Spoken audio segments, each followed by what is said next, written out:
Fuck it, let's chug.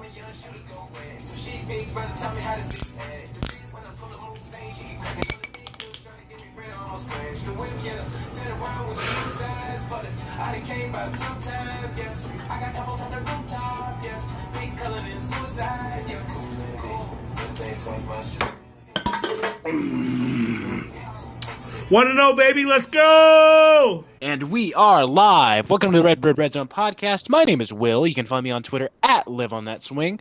Joining me today, I've got two tremendous co-hosts. Why don't you two introduce yourselves? Hey, my name is Jackie. You can find me on Twitter at JSanDiego. That is 2 O's. Yo, and I'm Mac. You can find me on Twitter at AZSportsFiend. That's FIEN. And thank you all for joining us today, as I think we're all pretty geeked out about the beatdown the Cardinals had against the Tennessee Titans in Tennessee to open up the season. So let's get after it. Oh yeah, I mean, it is so much. It feels so good to come into this, coming in to discuss a win, man. I mean, none of us thought this game would be an ass whooping. I mean, I think what was it? The highest margin we had was like a 10-point win for us, or something like that. I mean, we came in and the highest was 4. Yeah, the highest we had was 4. I mean, this is exactly what I needed to see to know that this team can truly be something. God fucking damn, what a game.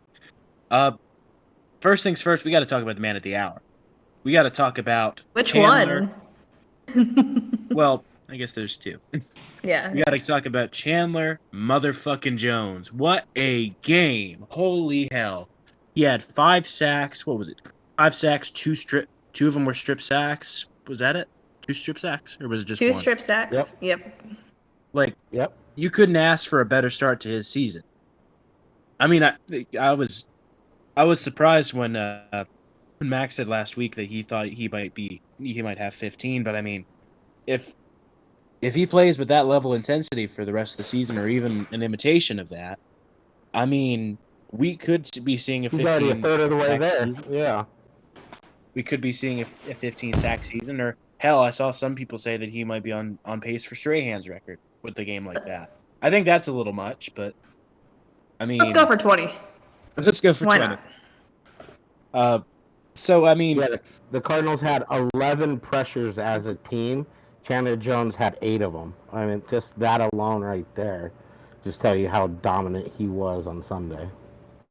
and I mean, he was firing on all cylinders. Our D line was firing on all cylinders. But I mean, our secondary especially, because I mean, there's no way he would have time to get those sacks and do what he needed to do without our secondary just absolutely keeping the wide receivers in check. I mean, going into the half, they're 2 consensus best receivers, Brown and Julio, had 22 yards combined. Yeah, I mean, I gotta hand it to Byron Murphy too. There were 34 defensive players in week 1 that were targeted 7 times, and only 2 other cornerbacks have a better completion percentage against than the 42.9 that he put up on Sunday. And then nobody in the NFL, he had 3 pass deflections. Nobody has more so far. So as cornerback 1, Byron Murphy sure looked the part on Sunday for sure. I mean, he allowed 62 yards, but I mean, most of that was in a garbage time flea flicker. I mean, I've got to say, Byron Murphy, I think Kiss. I think the word I think I put in some negative words about him last week, but I mean, I really liked what I see. I think that is he played like a CB1, and I do not think we made the wrong decision in letting Patrick Peterson go. Not at all. If we had Patrick Peterson, this would be a much closer game. If not a Did you loss. see Patrick Peterson get burnt on Sunday? Yeah, By Jamar Chase, yeah. I mean, I am when it comes to PFF, I look at it like I do astrology. I am With astrology, I am firmly against it until it's like vaguely of interest to me. Well, I don't really care about When it suits your narrative. Exactly.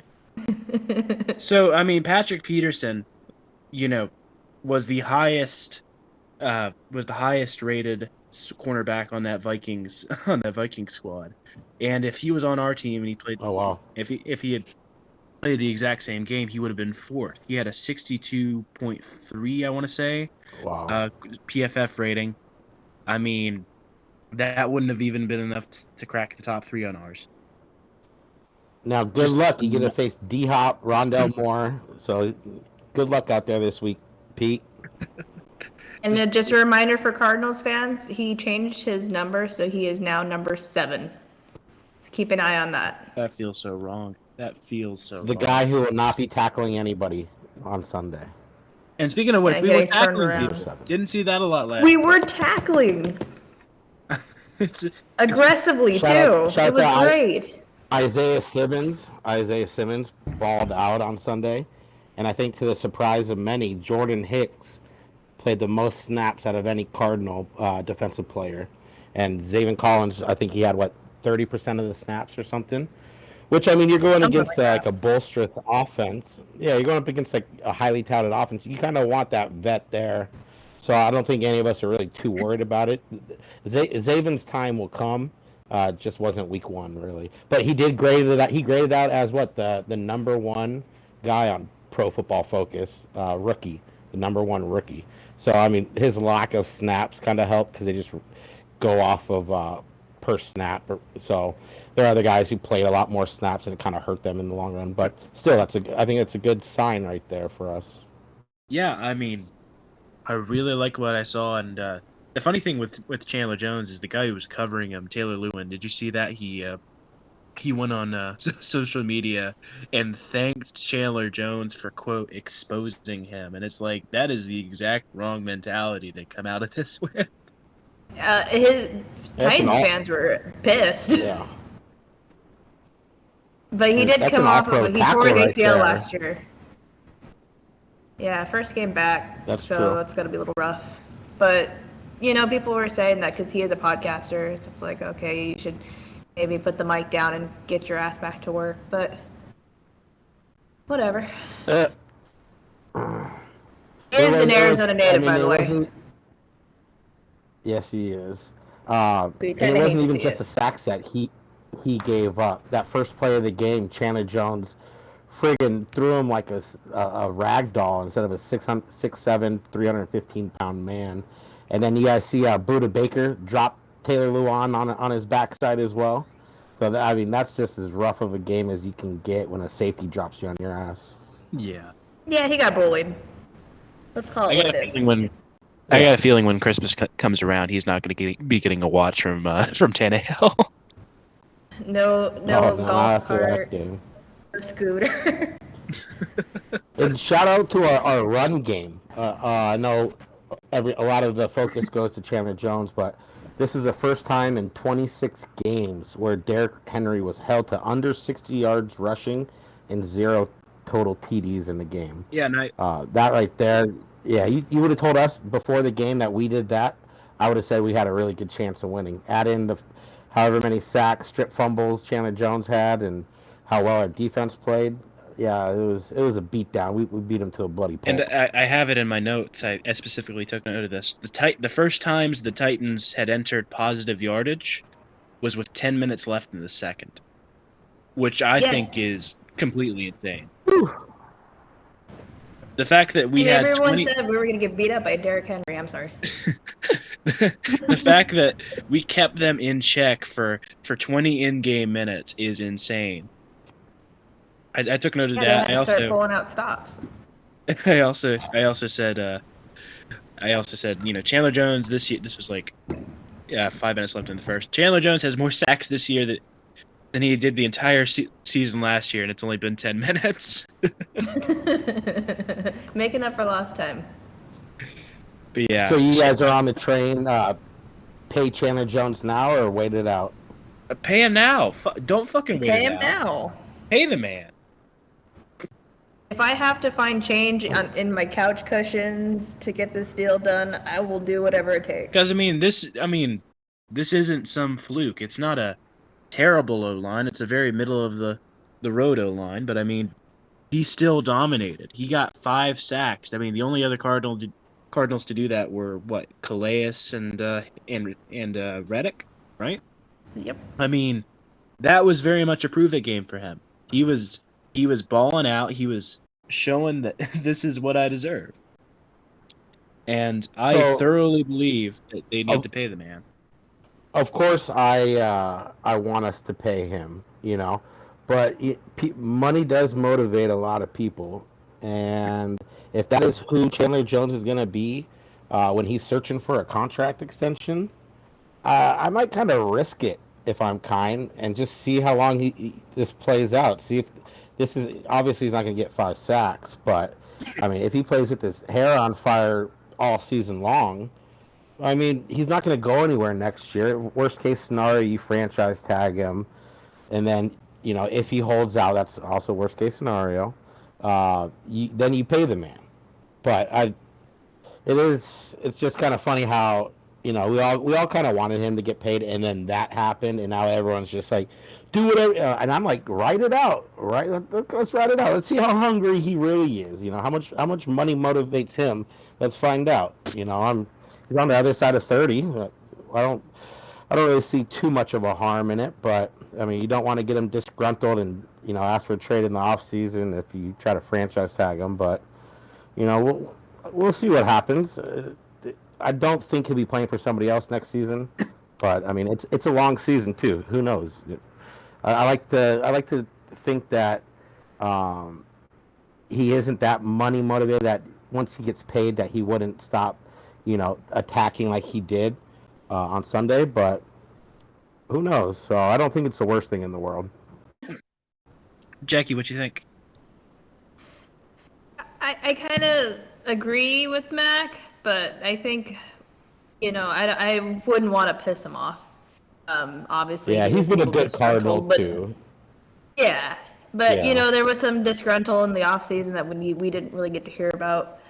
But at this point, I feel like that he just brings so much energy to the defense that we just need to keep him happy. Yeah, we need the leadership. I think we're a lot better team when Chandler Jones is around.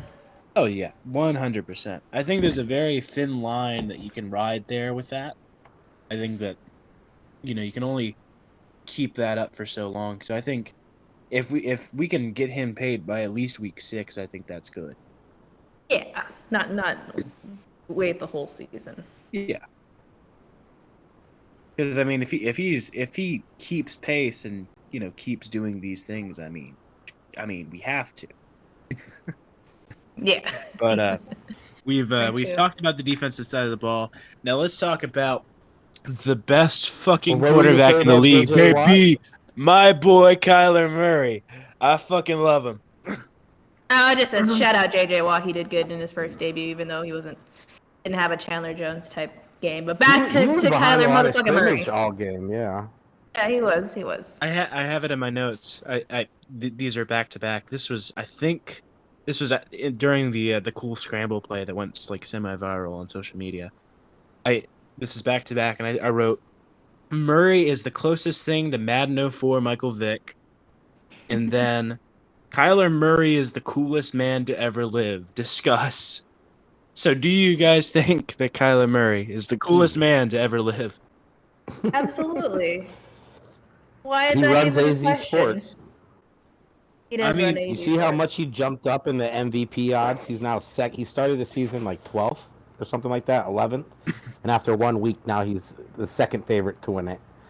So, I mean, yeah, this is his year 3 truly breakout season. Just keep him healthy, and literally, the sky is the limit. And I've been saying, even from day one that we hired Cliff, get him a decent, like a middle-of-the-pack defense, and we're going to win a lot of games. And from the looks of week 1, if we have an elite defense, and then we have year 3 of Kyler in this offense, you better watch out. And I know this is entirely too early to say, but like looking at the rest of the NFL landscape after week 1, I mean, even if we're third place in the NFC West, I think we could still make it in. Because Oh yeah, absolutely. Because I mean, the NFC East looks kind of rough right now. The NFC North, let's not even talk about that. I mean, we have a very distinct in, and I think that the personnel that the Cardinals have right now is certainly enough to get them to where they need to be. The question is, can they maintain this tempo? And I really, really hope they can. Because I mean, last year we started 6, what was it, 6-3, Yep. and we just had a complete and utter collapse towards the end. And I'd really hope that we can go above and beyond that. It's like looking at some of those games last year, there were enough of them that were within the margin of victory. That, I mean, if even one of them goes our way. Are you saying that you're not sticking to your 8-9 prediction from last week? Is that where you're going with this? Yes, obviously. I mean, I said that. I have fuck this dark side bullshit. I fucking hate being that guy, but I mean, I fucking love what I saw. I saw a stellar game from this Cardinal squad, and I saw a stellar game on the East Coast, and that sounds like nothing, but I swear to God, this Cardinals team is awful when they're on the road in the East Coast. If I we have it in play my in the notes. morning, fuck.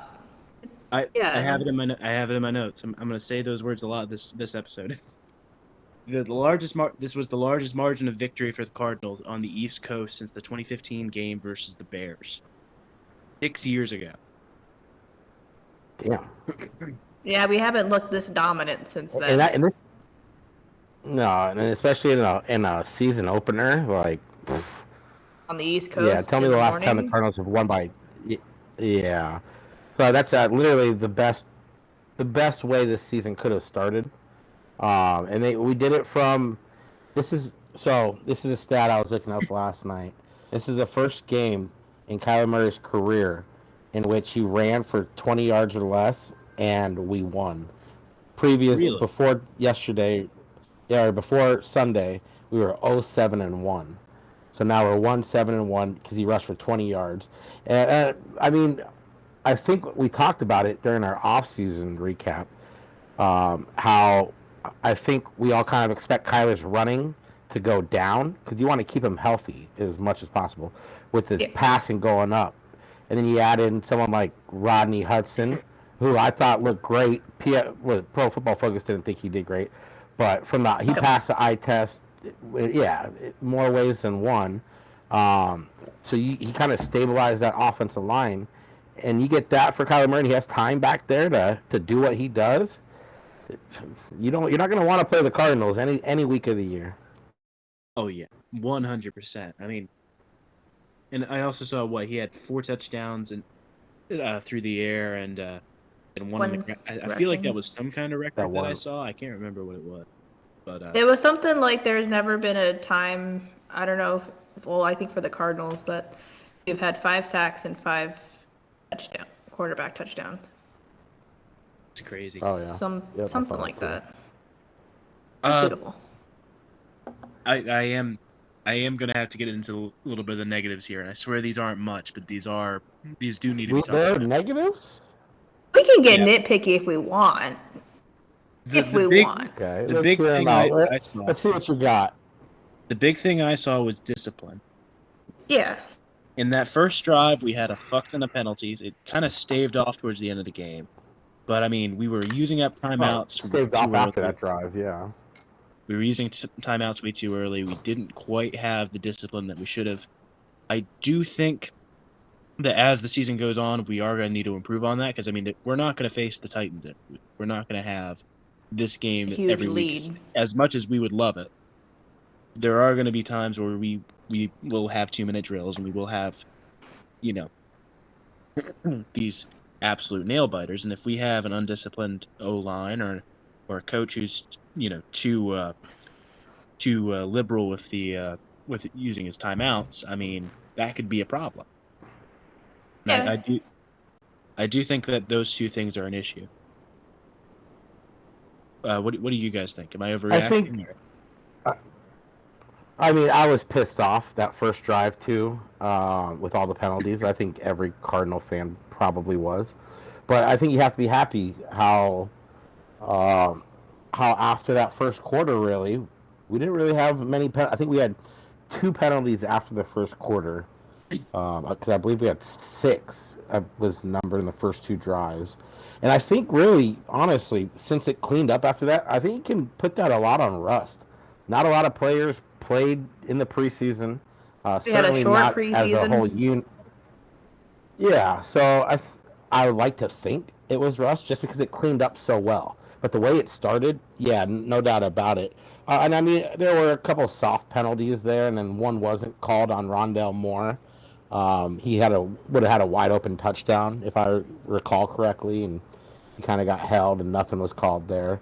So, like you said, it's nitpicky, and it could be cause for concern in the future. And then, I mean, always with Cliff and his timeouts, that's always an interesting game. So, but I liked how the Cardinals just said didn't even fucking matter. Let's just go up by 3 scores and let Cliff do whatever he does. So at the end of the day, yeah, it's a little nitpicky, but that is something that we can keep an eye on in the future, I think. Yeah.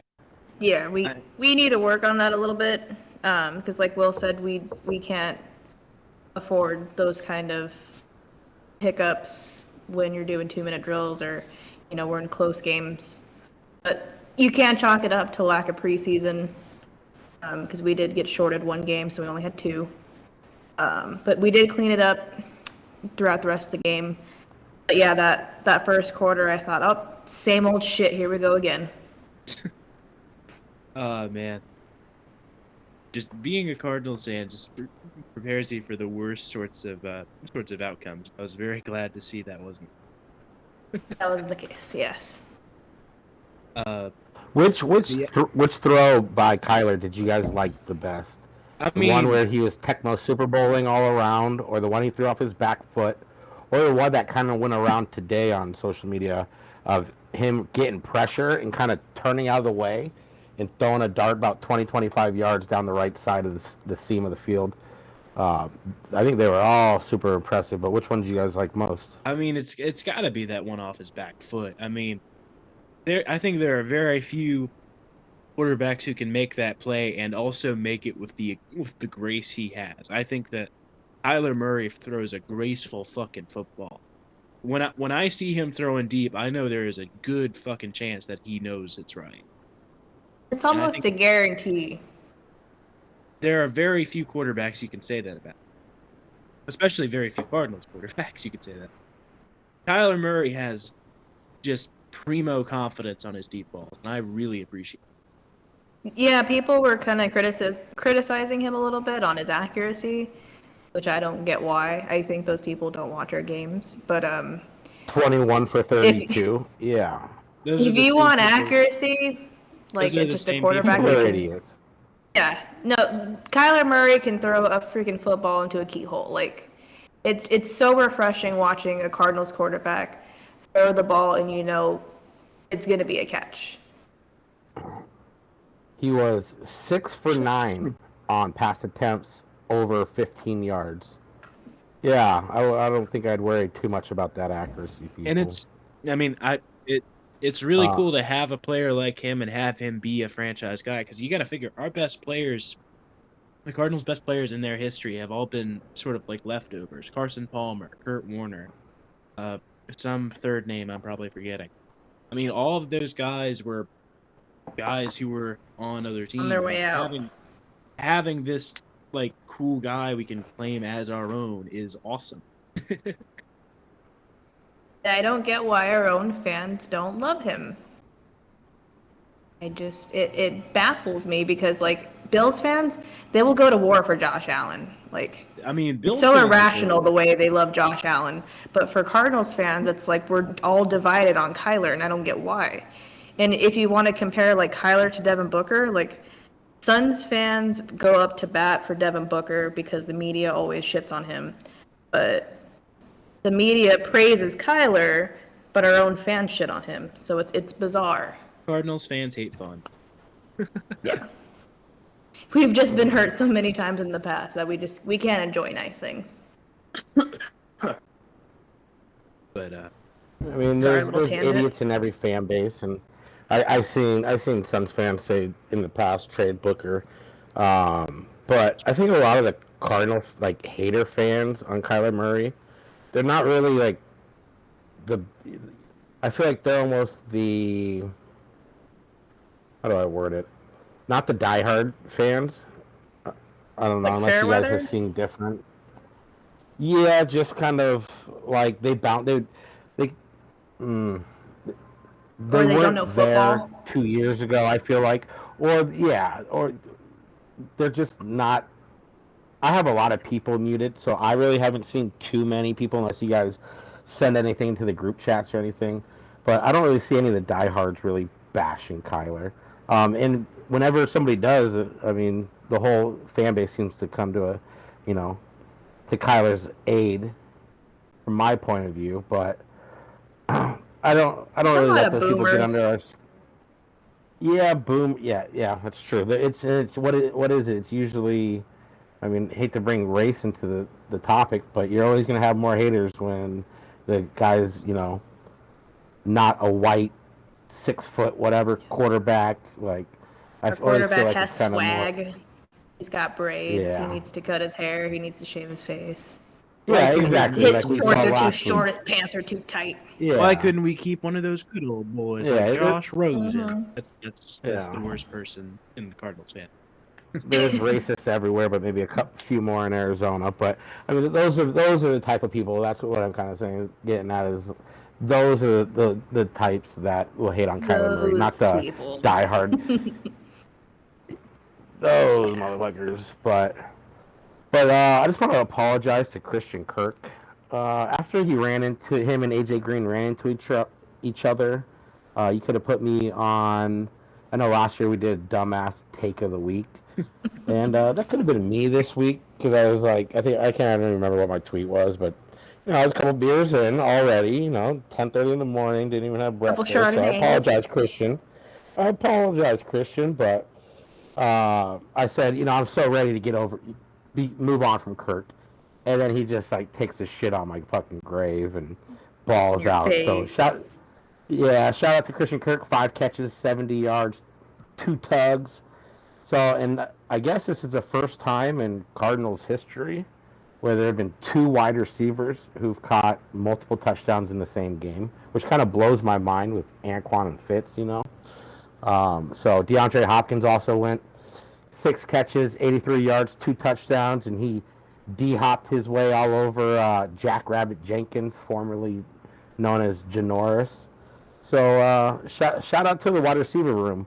Rondell Moore, 4 catches, 68 yards, and his 16 yards after catch average, ranked 3rd, or was it 1st in the NFL this week? So yeah, there's definitely a lot of promise there in that wide receiver room. Yeah, just stellar play from our receiver room. PFF, I'm going to cite them a lot today because I'm feeling generous. Gave 3 of our wide receivers 80-plus grades, which is more than any other team in the league. Damn. I mean, AJ Green was one of the only, was the only one out of the 4 that got significant playing time that got below a 60. He got like 50s. And he'll get there. I'm not concerned about AJ Green. I'm satisfied with the amount of catches he got. He did have some passes broken up on him. And I mean, with as well as then he had that one where he stepped out of bounds. Yeah. And I mean, with as well as our wide receiver played this week, I mean, do we need him to step up? I mean, I think we've got ourselves a top 3 here. I think we've got ourselves a starting 3. I mean, we all shit on Christian Kirk. So Christian Kirk's always done this. I do apologize, Christian Kirk, for saying I'm done with him, but he has these games like Tampa Bay, where he scored 3 touchdowns, and then he comes back last season and he dropped a couple critical passes in crunch time late in the season, which we end up losing. So I understand, but this isn't how it's always going to go. I don't think. Oh yeah. So yes, I Yeah. to answer your question, I do think we're going to need AJ Green at some point this season to step up. Yeah, if Kirk's having an off game, then that's when Green will step in. Yeah. D-Hop is insane. D-Hop That guy is unbelievable. tied for coolest human with Kyler Murray. Yeah. It's a three-way tie. It's Kyler, it's D-Hop, it's Jones. And Bo Bobbles. And me. And Bo Will. Bobbles. And Mac. And Matt. Jackie. And So Jackie. so what do you guys think about Matt Prater missing a field goal? Are you worried about it or? I was a little on? concerned. I mean, a lot of his kicks You were always hate going. to see it in week 1. Yeah. Yeah. I mean, you got to figure. I mean, outside of practice, where you're not really getting much, where you're kind of just doing it on your own. I mean, he hasn't had much time to do it over the last few weeks. He hasn't had in-game practice. I mean, I think a little bit of rust is to be expected with that. I'm not concerned about it. I mean, we've seen what There Matt may Prater be can do. some win conditions. You never know. Yeah, I mean, Yeah, when we'll see when they, it comes down in the clutch in fourth quarter in a tight game. That then will, move the meter one way or another. But yeah, in a blowout, even me, who, I was literally the only person this offseason who was like, let's hold our horses a little bit on Matt Prater. He had just as bad of a field goal percentage last year as Zane Gonzalez.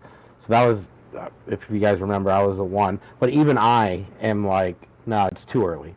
He looked great in preseason, so I'm going to give him the benefit of the doubt. So, yeah. So I'm not too worried on that either.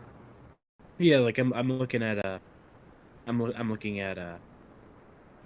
weather website right now. I have no idea how accurate this is, or what. A weather website. I'm looking at like the weather website. He would have been facing, according to this, about 8 miles per hour winds. So I mean, that might have done something. I don't know. A lot of his kicks were going like left. Like I knew at some point we were gonna miss something, but it didn't matter. Yeah. I mean, it could be worse. We could have the Titans kicking kicker. woes. How many? Was that Bagley? They didn't even have a kicker. They didn't even have a kicker like to start the week or something. I don't know. Yeah, he was elevated from the practice squad. He was kind of in that rotation of Rutgers kickers Could be worse. that they've had for the last few years. So that's bad company. That poor bagpie. Never gonna get a job again. Okay, So he missed an extra point and a field goal, so 4 points. That wouldn't even have mattered. Yep. If it was a 4-point game, then I No. can understand getting ran the fuck out of there. Also, I mean, yeah. Thoughts and prayers to him. Side note: this might be an entirely dumb tangent. Why don't they just have kicking coaches? Why don't they just pay ex-kickers $90,000? Get them out of retirement. Say, hey, help our guys maintain form for the season. I mean, that feels like a no-brainer. I don't know why I think teams they do. You don't? I don't know. I thought they do, but I don't know. I know they have special Doesn't team that coaches, fall but I under the feel like they special would- teams coach? Like everything I I've get heard what you're about, saying. A kicking guru. Like everything I've heard is like, most of these practices have kickers go off and do their own thing. Let them practice on their own. And I think that, there does need to be people who... I might be bullshitting. I don't fucking know. But I mean, it feels weird. All right. Come on, Pat McAfee. Go help kickers in need. What do you guys want to touch on next? I mean, I feel like we've touched on a lot of the stuff with the game already. I mean, we've pretty well. Let's see here. Yeah. Beecham was hurt. He came back. He's I was really worried about maybe, him. or He was that? Is he week to week? Do we know a prognosis yet? I think he didn't. That's what I heard. Week to week with the rib injury.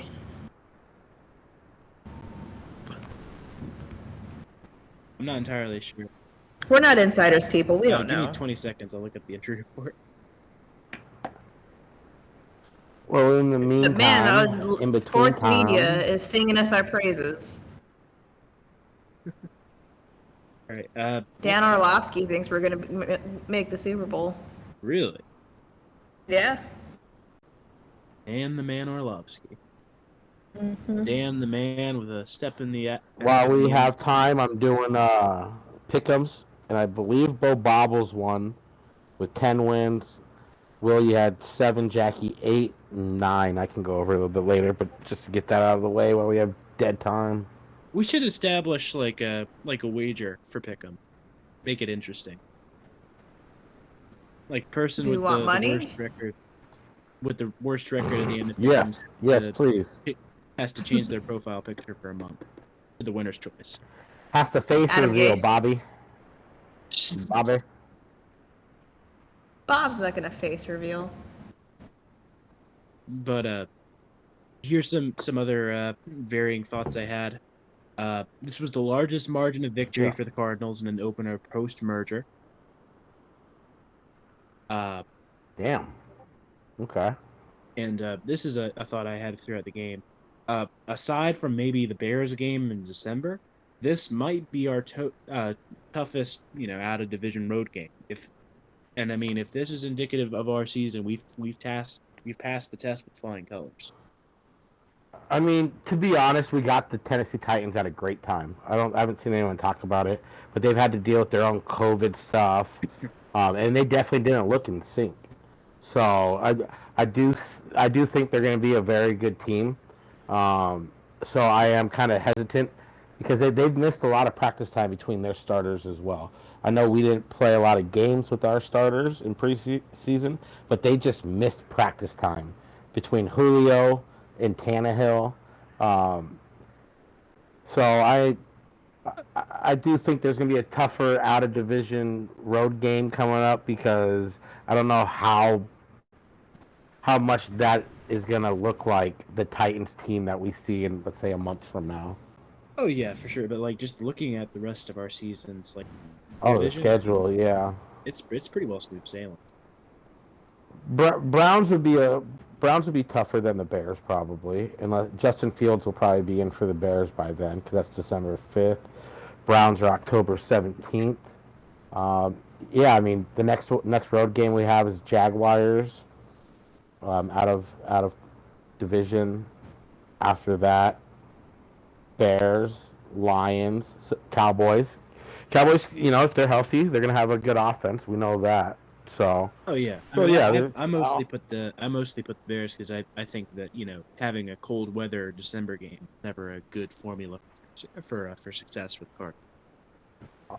Yeah, I love that how was the nothing schedule for Josh plays out. Rosen. Oh, that being.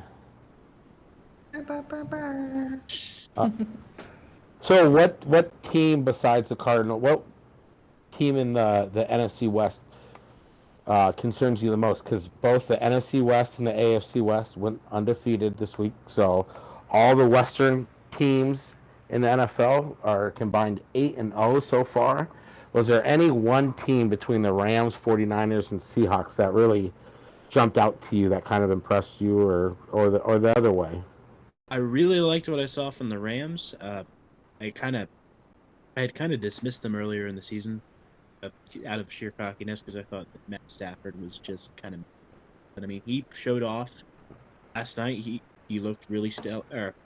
Not last. He showed off on Sunday night. He looked really stellar. Sunday night, yeah.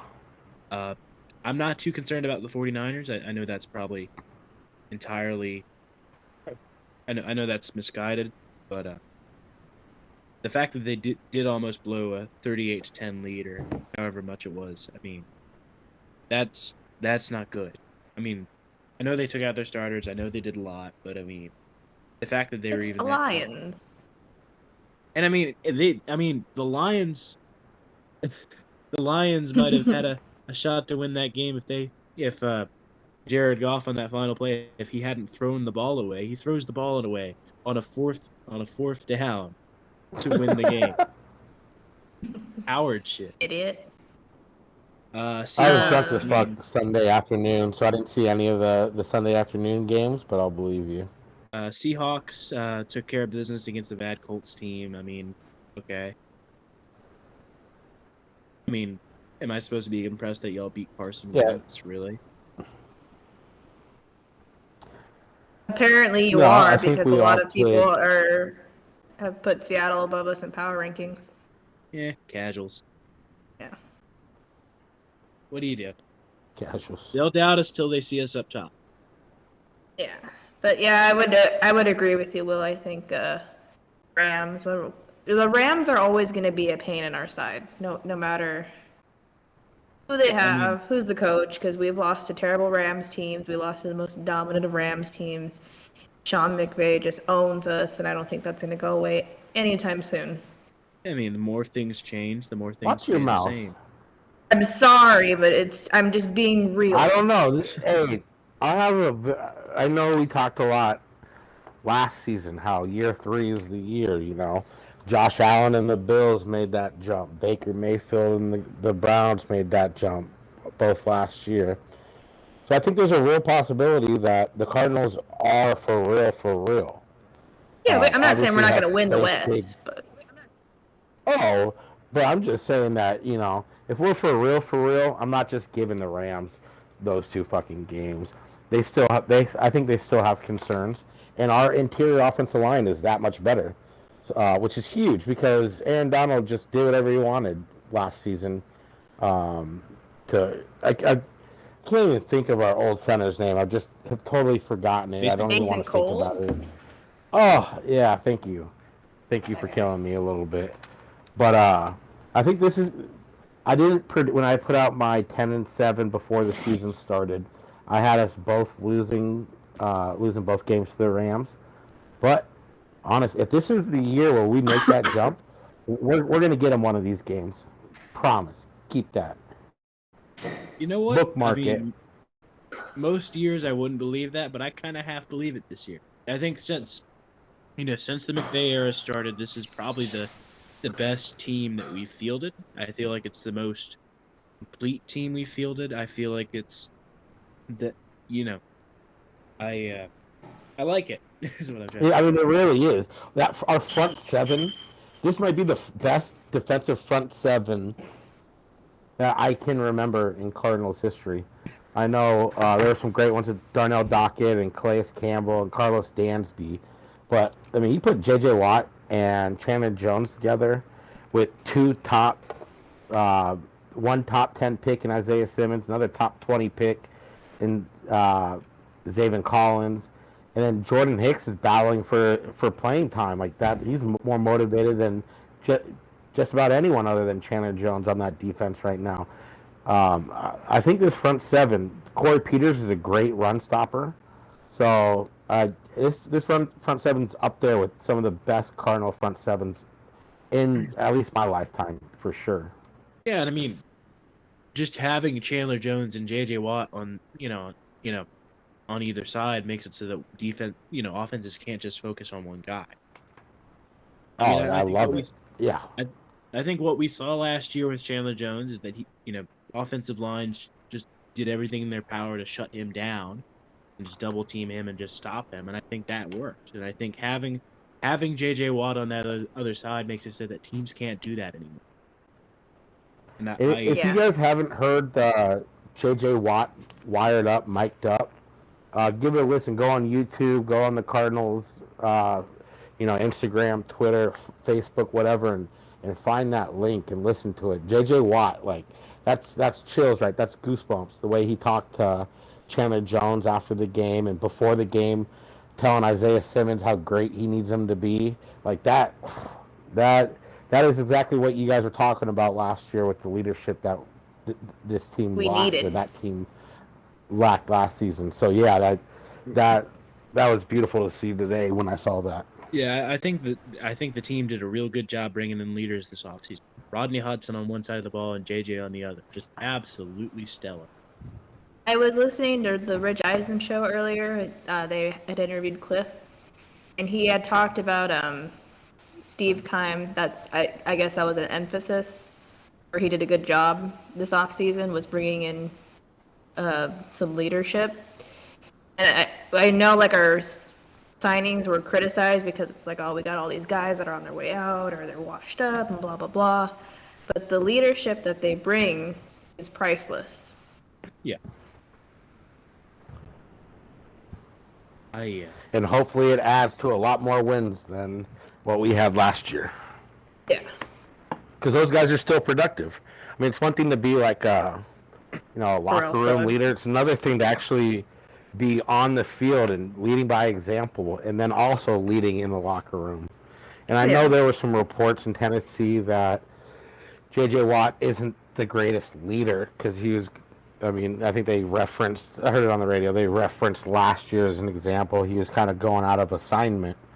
And I mean, when you're on a team that bad, and the guy wants to get out, there are obviously people going to be talking. There's people who work for the team, and the team feeds them information. So, and I know some of the radio hosts were kind of talking about that before season, but I mean, from everything that we've seen, and he was voted as team captain, like that's unheard of in your first year in an organization. So, and I know we had 9 team captains, but still, it's a pretty, high honor for a guy just making his debut with us.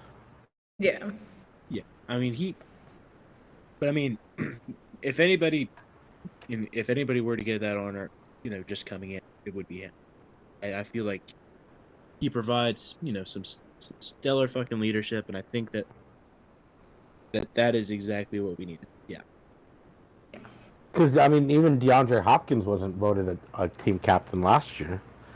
So, it definitely kind of raised some eyebrows, I thought. But, I mean, it's kind of expected. Like you said, it's J.J. friggin' Watt. Like, and last season there was no preseason, so it was all kind of messed up anyways last season. Yeah. Sorry, cracking my third tall can right now. What? Do you guys want to get into predictions real quick? Yeah, let's get into it. All right, give me 2 seconds. I'll pull up the schedule. All right. So everyone stay tuned to the end when we talk about the Cardinals and we break down the Cardinals game a little bit. Sir. All right. So Thursday night football. This sure feels like a Thursday night football game. We got Giants, Washington. Who y'all got? Washington. Giants, Washington, with Taylor Heineke as quarterback now, since my dumbass started Ryan Fitzpatrick in a league. Oh no!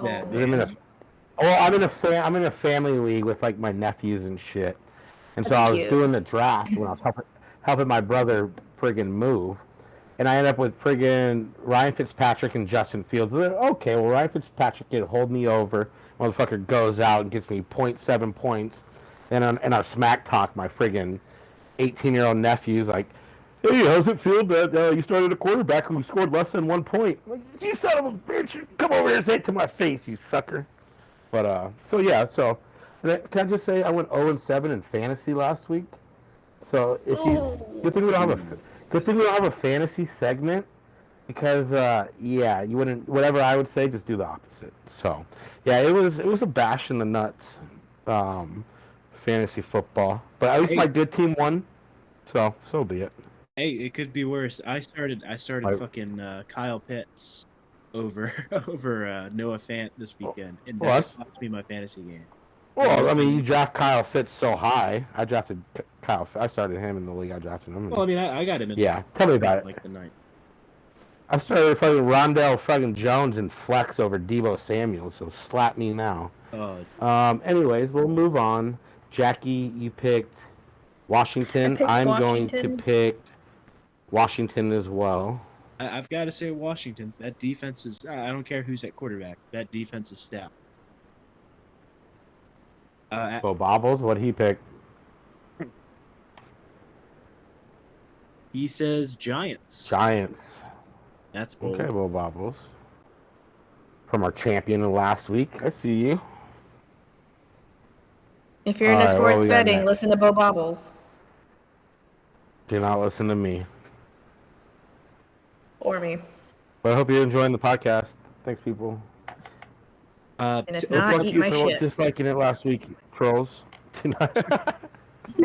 Let's not feed the trolls here. All right. The To trolls open aren't up our- listening for 45 minutes in, but yeah. Anyways, Yeah, they would have tuned out by now. Yeah. To open up our Sunday slate, we got Raiders Steelers. Who do y'all think is gonna win? it's a good one. I'm going Vegas. Waller's unstoppable. I'll go Steelers. Viva Las Vegas. Nah, I I'll think go it's gonna be the Steelers. Raiders. I was not convinced by that. Oh, bobbles. I was not convinced by the Steelers. It's got to be the Raiders. I didn't get to see any of that So that's a game. good- I just know they beat the Bills. Can't trust Roethlisberger these days. It's got to be the Raiders. After that, you got Eagles Niners. Who y'all got? Eagles. Damn, I feel you. Maybe I'm wrong about Sirianni. Maybe he's not as dumb as he sounds. God damn it. I'm going Eagles Philly as well. Uh, I'm going Philly. you know what? I think the Niners walk in with something to prove. I think it's going to be the Niners. They did have. I mean, you know you you're don't a get big fan. you don't get a 38-10. What's the weather like in San Fran tonight, Will? Was that? What's the weather like in San Fran tonight where you're at? Oh, it's lovely. Smoggy. You got a nice breeze going. Smoggy. Musty. Bo Bobbles is going to Philly. Okay. Philly. After this, we got a game that would have been terrible a couple of years ago. Might be all right now. Texans Browns. Who y'all got? Browns. Cleveland. Gotta be Cleveland. I think the Texans are gonna have their win of the year last week, and I think that's about as high as it's gonna get for them. It's gonna be Cleveland. They'll win man, like 3 they games. almost made Urban Meyer friggin' retire. What, he resigned? Were there rumors that he wanted to resign or some shit? His heart's not into it. We can go to USC. Conveniently right after the What if he conveniently goes- right after the USC job opens up. Yeah, what if he just goes full Petrino? That guy. What if he goes full Bobby As an Petrino? ASU fan, stay in Jacksonville, please. It's so much easier to friggin' be a good coach in college than it is in the NFL. You just Oh, yeah. recruit your dick off, and you're good. Side tangent here. Did y'all hear about Bieniemy wanting to take up that USC job? What do y'all I think of that? did. He should. Good And he for him. should. Right? His time's overdue. Yeah. Yeah, he deserves it more than anybody in the league, man. It's kind of a shame that we ain't talking about him joining a team in the league. Speaking of Urban Meyer, Broncos Jags. Who y'all got? Jags. Denver. No, Denver. Woo! Oh, boo. It's gonna be Denver. You're Denver. just waiting to surprise me with the take Jets back- pick, I huh? think I said the Jaguars. Yeah. They stink. But Bobbles is revealing his true We colors all go Denver. and saying Denver. We know where you live, Bo Bobble. Creepy. We got Saints Panthers after that. What do y'all got? Saints. New Orleans. That beatdown might have been on the Packers. Might have been more impressive than our beatdown on the Titans. That was unbelievable. That was just as good, just as impressive, I think. But And a little satisfying. that was.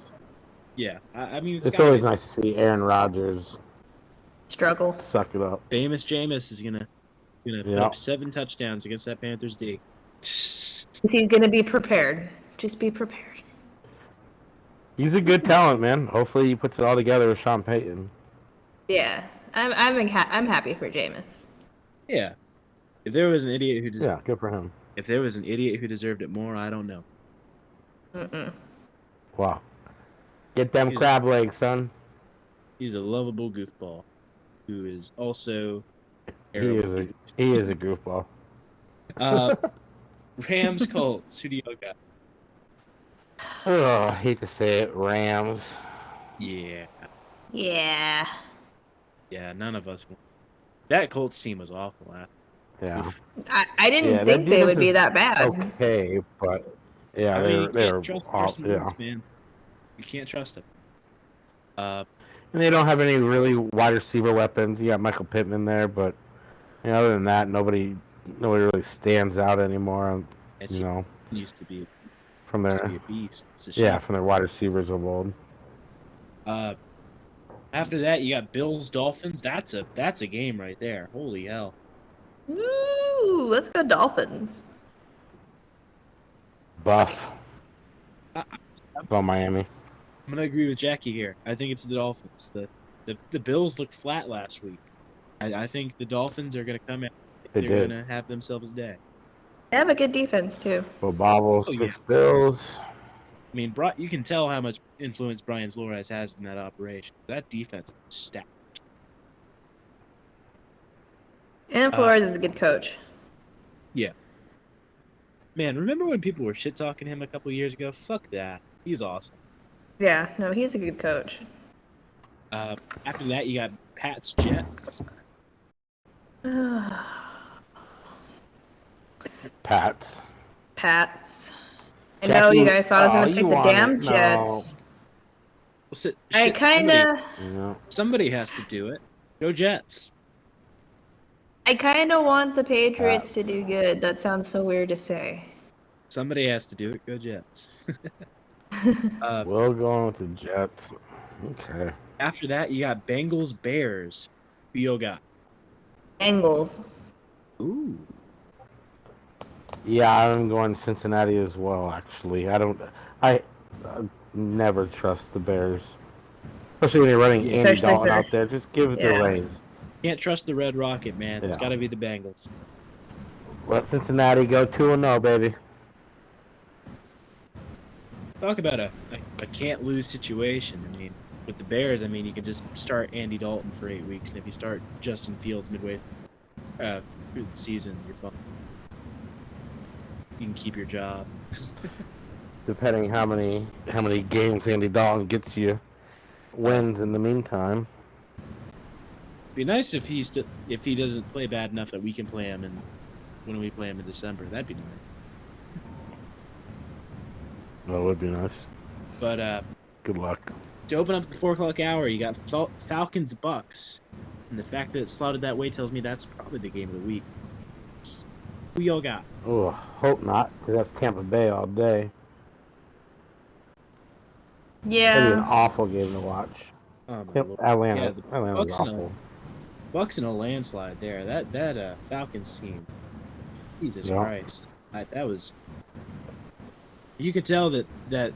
At one point, are we going to see Josh Rosen? I mean, with the way that O-line's protecting Matt Ryan, I mean, week 4. Right. I might see him soon enough. Bo Bobbles is juiced right now. Yeah. Titans are missing that offensive coordinator, and I'm pretty sure he's missing them without he missing. After that, you got Titans Seahawks. Who y'all got?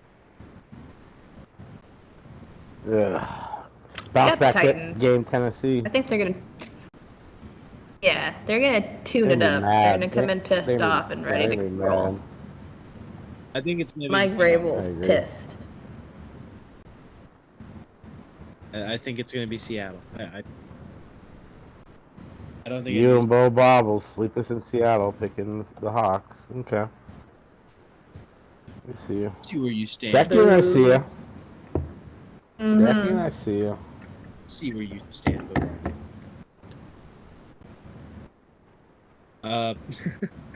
After that, you got Cowboys Chargers. That could be an interesting one. What do y'all think? I'm going Chargers. I cannot go for the Cowboys. Yeah, I'm gonna go Chargers. How about them Cowboys? Who are you right now? I'm just simply trying to win the pick'em. That was me last week. This is why Will wins 8 games a week. You kept picking the Jets. I'm my trader. We haven't played in the same division of the Cowboys in 20 years. Fuck that. We're gonna count up all of our records, wins and losses at the end of the year and see what our percentage is. All right. What we got next? And the game y'all are going to be waiting all Sunday for. Sunday Night Football, Chiefs Ravens. Who y'all got? You gotta go KC, man. It's too damn good. Yeah. Gotta go Kansas City. I don't know. Waiting all day for a Sunday night. Well, yeah, no, wait. What am I saying? Of course I know. It's going to be the Chiefs. The Chiefs look better in their game than against a good team. I was gonna say, we really want 7 wins this week. the Chiefs look better in their game against a good team than the Ravens did against a mediocre team. Gotta be the Chiefs. Yeah. Yeah. So we're in consensus there. It's gonna be the Chiefs. Yeah. Yeah. All right, and Monday Night Football. Whoever scheduled this should be fired. Lions Packers. Who y'all got? Jesus. Ugh. That's dire. Where is the game? Rogers! It is at Lambeau. Doesn't matter. Oh, Fuck Bravo's it, I'm gonna going say the Detroit. Lions. I'm gonna say the Lions. I need to throw in a wild pick. I haven't. Well, I mean, it's not going to We be that do need to start wild, betting money on here. It's not going to be that wild because I as well am going. All 3 of you going Detroit. Oh, clean it up. Give me the money now. Well, do you want to say your hot take that you were telling me earlier? Well, actually, I'm going to save that for a segment that I've got planned in a little bit. Okay. But yeah, so Mac, are you going against the pack here? Are you going to vote for the Packers? Yeah, fuck yeah, I'm going to the Packers over the Lions. Am I crazy? Okay, cheesehead. All right, and before we it's cold out here in Green Bay. And before we get to the thing you guys have been waiting for all this time, I'm gonna have 2 little mini segments here. We're gonna have like a little discussion. All right, so Packers Saints game last week. Jameis had 5 touchdowns. Do you guys think Jameis is legit? Yeah, I think Jameis is legit. All he needed was a little eye surgery. Good to go. He's got Sean Payton as his coach. He's ready to roll. Yeah, he's got one of the best running backs in the league behind him, too. Sean Payton. I mean, I do like a lot of... I think they could be a sleeper team. I mean, you don't just do that to the Packers without being at least pretty good. And they looked pretty good in preseason, too, when their starters were in. So, I mean, they kind of carried that over. Do I think they're Super Bowl worthy? Probably not. But I do think they have a legit chance to... give Tampa Bay a run for their money in that division, possibly. I think they're going to be. I think they're going to be a very interesting team to watch. I think that, I mean, Jameis having that kind of day with a bunch of receivers whose names I wasn't even aware of until after the fact. I mean, that's pretty stellar. Doing all that without Michael Thomas is pretty damn stellar. I think. If they can keep that up, I think that they might get themselves a wild card spot in already kind of stagnant NFC.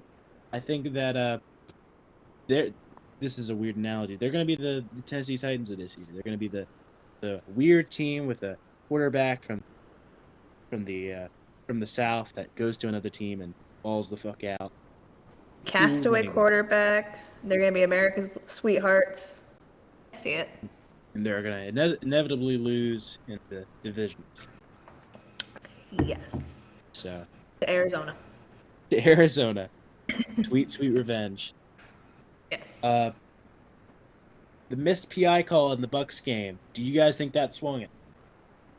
No. I don't even know if it was necessarily missed. I mean, it's a close play. Yeah. I don't think it swung it. I think it's football. That's football for you. I mean, of course, if they call it, then sure. But it's just a subjective play right there. It could have gone either way. I think it was a 50-50 play, and I wouldn't have complained one way or the other, really, to be honest. Yeah, and I do think that expecting that in the final 2 minutes is kind of a tall order. Especially Yeah. with the refs' mentality. So I mean, he gave him a little push, but he never fully extended. And the DB was like kind of on him anyways. His right arm was kind of trying to go somewhere, grabbing, around the hip or around the sides, if I can recall correctly. But I mean, I think Tampa Bay can be exposed defensively, though. I think the Cowboys kind of showed that. Right. And they lost one of their starting DBs to a fractured arm. So, but I don't think the NFC is just Tampa Bay's to win, and we're all just playing for second.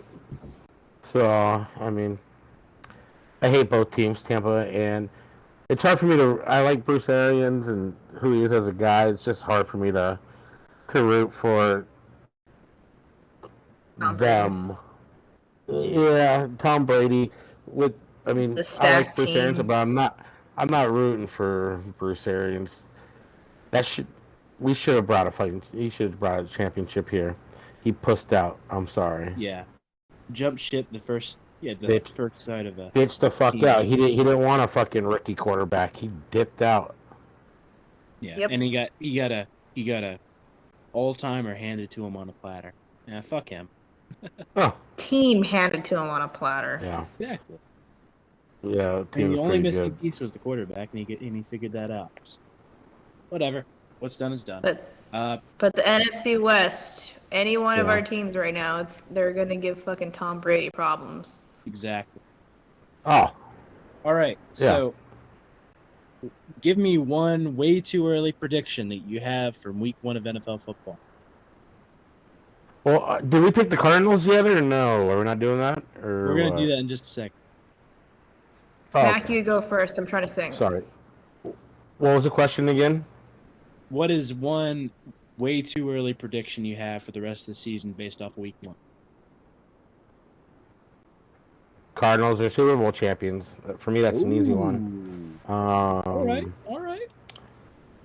I honestly, I put all my chips in the middle of the table last year when people are clamoring for Cliff to be fired and Connor to be fired. No, you got to give them year 3. Give them that year 3. They haven't had that ugly season that friggin' Wilkes had. So I mean, we improved last year from year 1. So this is the year 3. So if this is legit and we stay healthy, I think the sky is the limit. So my too early pick. I mean, I picked them to go 10-7, and that might be a little light. But I mean, our division is so good. It's not easy to think we're going to be great, but still finish 500 in the division. So, but yeah, that's something that I think I would probably stay the homer pick with and go that route. Jackie, what you think? I got Kyler Murray winning league MVP, and I might put actual money on it. Okay. Should have done it before the season. I know. Odds are great. I know. All right. Right? I did that same shit. All right. Screw it. I'll give one that's both NFL related and Cardinals related. Zaven Collins, Defensive Rookie of the Year. Ooh, I like it. And the one I've got for the NFL, this is gonna make some people really mad. The Detroit Lions will be your NFC North division champion. Well, I like it. Will's views are Will's views alone, people. So don't be coming here bashing us. Because I didn't say it. I accept all criticism. I fully admit that I am batshit insane. But I like it. Even after a big loss in week 1, that's ballsy. Oh man. Or did they all lose in the NFC North?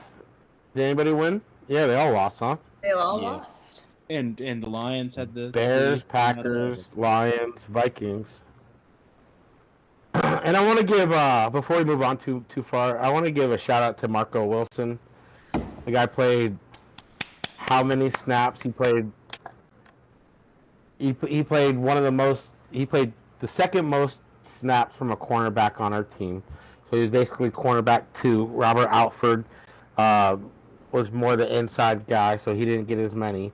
But I mean, Marco Wilson gave up 3 completions on 4 targets for 10 fucking yards.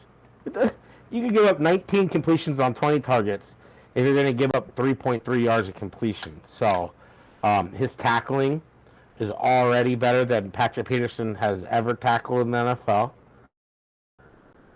And can I just say that I think the Florida Gators have the fucking weirdest fan base out of anybody on Twitter. Anytime I've ever said Marco Wilson's name, I feel like I get like 3 or 4 fucking weird ass Florida fans searching his name, quote tweeting it, and talking shit. Say, dude, let it go. He threw a fucking shoe. Get over it, you fucking bum. Yeah, it's not like they were going to win the Natty regardless. It's fucking Florida. And so this is a kind of a cool stat that I saw with Marco Wilson. That. Oh boy.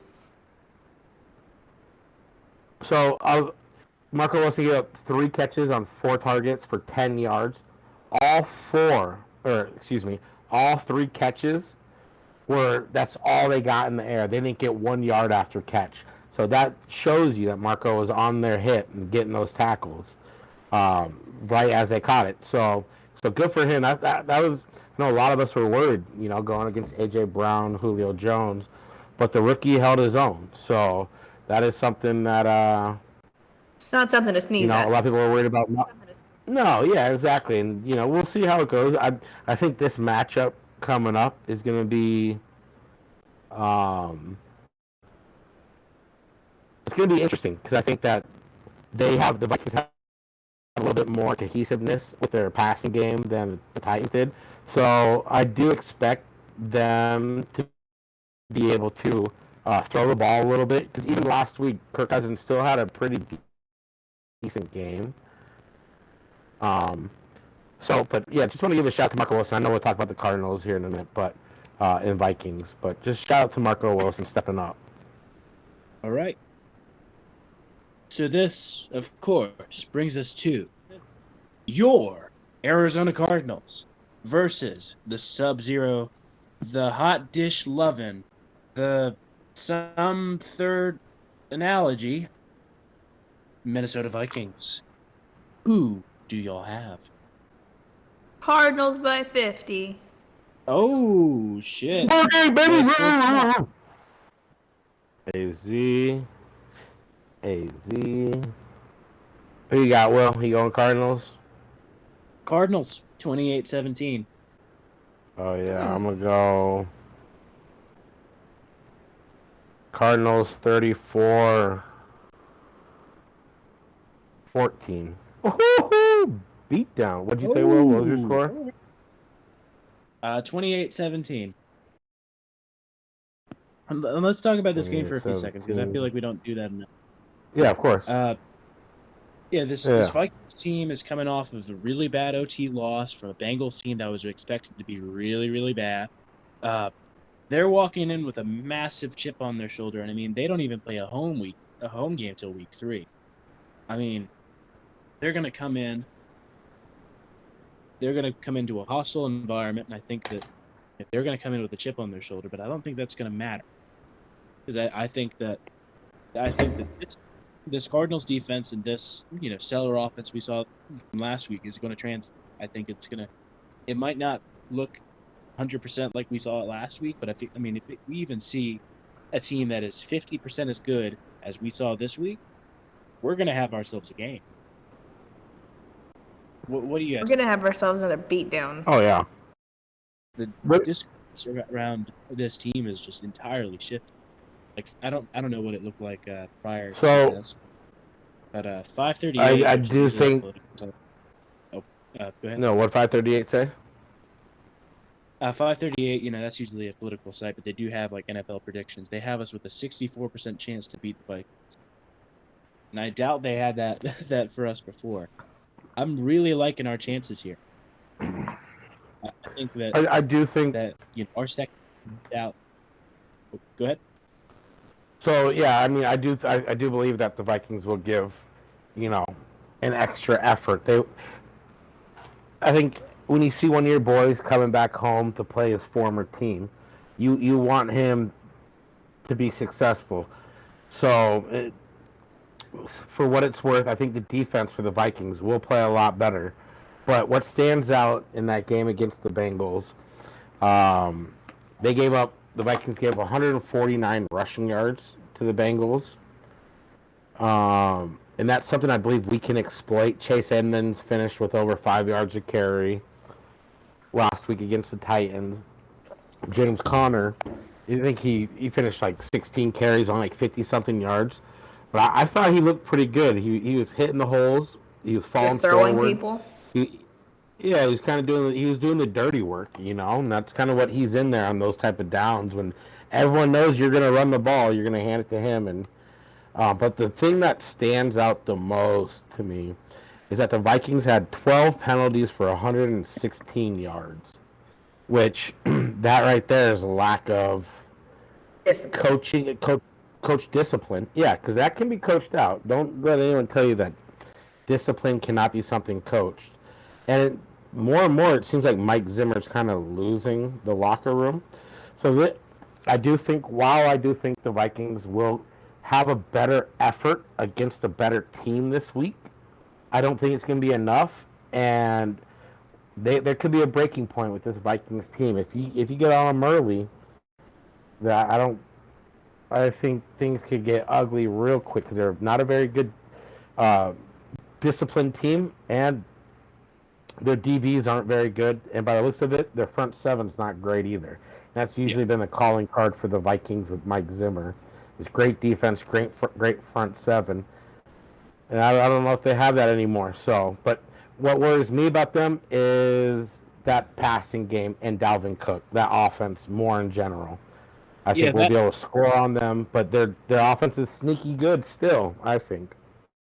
Yeah, I mean, their receiver core is just absolutely insane. Having two guys that good on your roster, I mean, of course, I said that and got AJ Brown and Julio Jones. Yeah, and we neutralized them pretty well last week.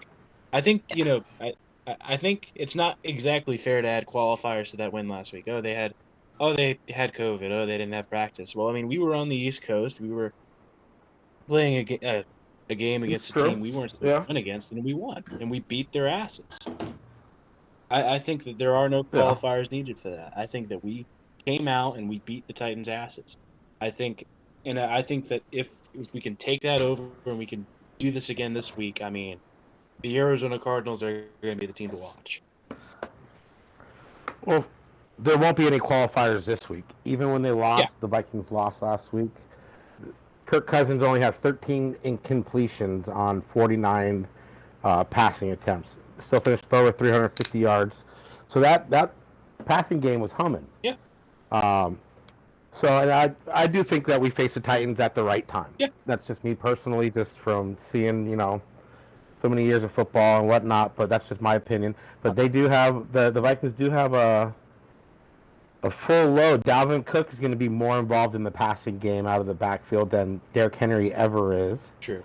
Adam Thielen, Justin Jefferson. It's gonna be a nice little test, I think. But it all comes down to if we can get that pressure on the quarterback. Because if Kirk Cousins is under pressure, duress, then I think that we will see similar results as last week.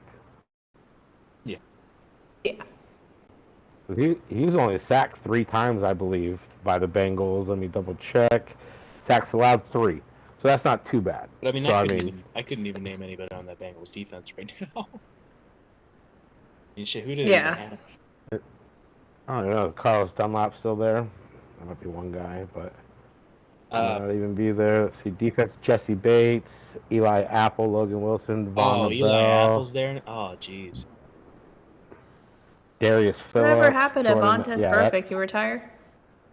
Oh, I mean, he got like a 1-year suspension with the Raiders because he like almost took a guy's head off. Shit. He was too cool to play the game of football. Yeah, I mean, I'm feeling really good, and it feels good not to be a dark side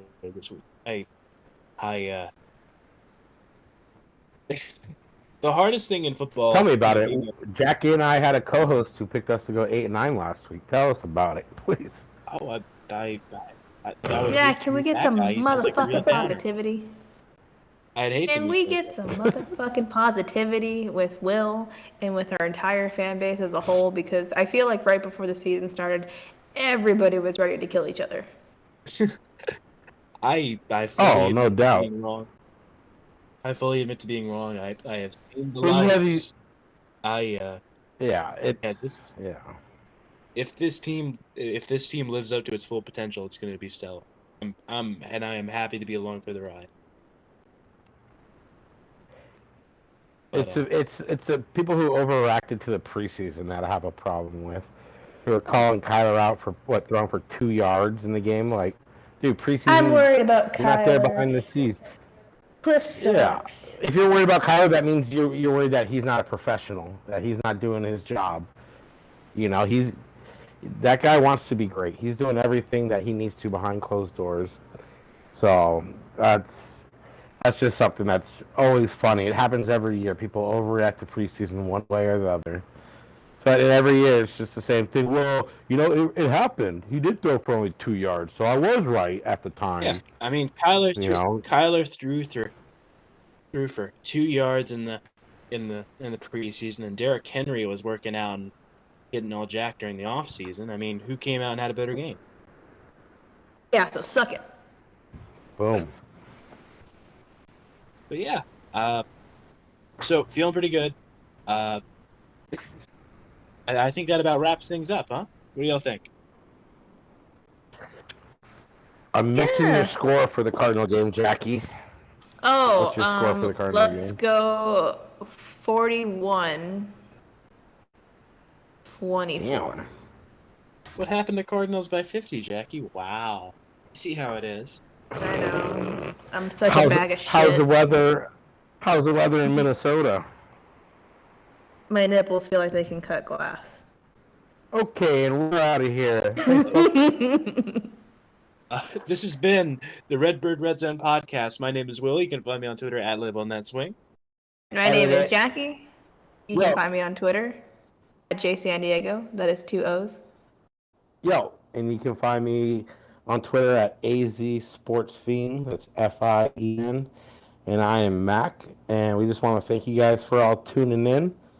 And hopefully week 3 comes out, and we're going to be looking at an undefeated Cardinals team here. So, But we appreciate you guys all tuning in. We'll talk to you next week. Put that into the universe, baby. This has been week 1 of the Redbird Redzone podcast, and we are out.